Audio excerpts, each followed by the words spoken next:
नमस्कार दोस्तों, आज हमारे साथ है कनिका जी, जो अपनी लीडरशिप एबिलिटीज से बहुत सारी महिलाओं को मोटिवेट कर रही है ताकि अपने जीवन में परिवर्तन ला सके और बेहतरी के लिए काम कर सके।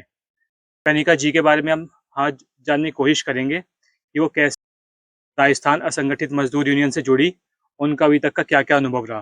तो स्वागत है कनिका जी, थोड़ा आप अपने बारे में बताइए, कैसे आप इस संगठन से जुड़ी और आपकी पृष्ठभूमि क्या है, कहाँ से आप आती है? हुँ। तो मेरा नाम कनिका है और मैं ग्राम पंचायत मालातो की बेर से हूँ, जो ब्यावर जिले में पड़ता है। तो मैं राजस्थान असंगठित मजदूर यूनियन के साथ ऐसे जुड़ी थी कि पहले हमारे गाँव में जब नरेगा चलता था, तो नरेगा में पूरी रेट नहीं मिलती थी और मेट की पूरी तानाशाही चलती थी और मतलब महिलाओं को सबको काम नहीं मिलता था। तो हमारे गाँव में भी एक ग्रुप आया था, उन्होंने हमें बात बताई थी कि ये एक यूनियन चलता है मज़दूरों का, जो अपने हक अधिकार के लिए हम कैसे लड़ सकते हैं एकजुट होके। तो मुझे वो बात अच्छी लगी थी उस ग्रुप, और उस एक महिला भी आई थी हमारे पड़ोस की ग्राम पंचायत की। तो मैंने मेरे गाँव में महिलाओं से बात किया था कि हम क्या जुड़ सकते हैं यूनियन में, तो महिलाओं ने हाँ की, तो 20 महिलाओं का ग्रुप बना था। 20 महिलाओं का ग्रुप बन के हमारा आवेदन किया, मस्टरोल निकलवाया और हमने पूरा काम करके पूरा दाम लिया था। तो फिर धीरे-धीरे 1-2 महीने में 209 लोग जुड़ गए थे और मैं लगातार मेहनत करती रही, अलग-अलग गाँव में जाकर एक-एक महिलाओं को समझाना, और महिलाओं से ही मैंने टीम बनाई थी, क्योंकि मैं अकेली जा नहीं सकती हूँ। मेरा गाँव जो पहाड़ी इलाका है पूरा, तो अकेली लड़की का जाना संभव नहीं था। तो मेरे जो उस 20 महिलाओं का ग्रुप बना था, उसी में से ही मैंने एक-एक को निकाला और रोज़ एक-एक को साथ लेके जाती थी। और महिलाओं से बात करते थे और महिलाओं को जुड़ने के लिए मतलब तैयार करते थे हम लोग। और किसी मेट जो 8वीं पढ़ी लिखी उस लड़कियों को मैंने मेट बनाने की कोशिश की और मेट बनी भी थी। तो इस पूरी प्रक्रिया में, इस पूरे संघर्ष में जो संगठन है, उसने भी आपके लिए योगदान दिया फिर? बिल्कुल, बिल्कुल उन्होंने मेरी सहायता की थी, क्योंकि मेरे को कुछ आता-जाता नहीं था, इतना समझ नहीं था कि संगठन क्या होता है, क्या नहीं होता है, लेकिन मेरे को बताते थे कि ऐसे करना, तुम्हें ऐसे करना है, तो वो मेरे को रास्ता बताते और उस रास्ते पे मैं चलती रहती।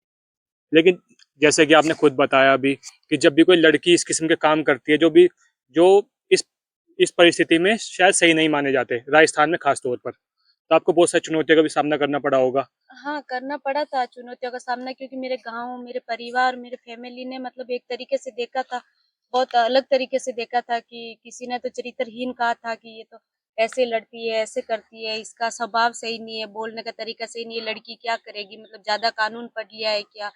और एक नेतागिरी करती फिरती है अपनी ग्राम पंचायत में। और बहुत सारे गलत सवाल भी खड़े किए थे उन्होंने, लेकिन मैंने अपने आप में माना था कि मैं जब गलत नहीं कर रही हूँ, मुझे जब गलत नहीं लग रहा है, तो मैं समाज किसी की नहीं सुनूँ। मैंने सिर्फ जो महिला मेरे साथ जुड़ी थी, मैं उनकी ज़रूर सुनती थी, और महिला मेरे सपोर्ट में खड़ी रहती, कि महिलाओं को पता था कि मैं क्या कर रही हूँ, क्या नहीं कर रही हूँ। तो कनिका जी, थोड़ा आप अपने पारिवारिक पृष्ठभूमि के बारे में बताइए, आपकी शिक्षा क्या है और आप किस पृष्ठभूमि से आती है? हाँ, तो मेरी शिक्षा, जब मैं यूनियन में जुड़ी थी तब मेरा 8 क्लास ही था 2019 में, क्योंकि मेरा बाल विवाह किया गया था, तो मैंने पढ़ाई मेरा पूरा कर नहीं पाई थी। मेरा छठी के या 7वीं कक्षा में मेरा बाल विवाह हो गया था। फिर मैंने ससुराल में जाके वहाँ पे मैंने माँग की थी कि मुझे पढ़ना है, तो 2 साल मुझे वहाँ पे पढ़ाया था, लेकिन मेरी 10th तक भी मैं नहीं पहुँच पाई थी। 9th कंप्लीट किया, लेकिन 9th की कोई मान्यता नहीं होती, तो मैंने अपने आप में भी यही माना कि 8वीं तक ही हूँ मैं। तो मेरा 8वीं तक था, जब मैं अपने ग्राम पंचायत में मेट भी बनी थी, और पहली बार मैं लड़कियों में से मेट बनी थी मेरी पंचायत।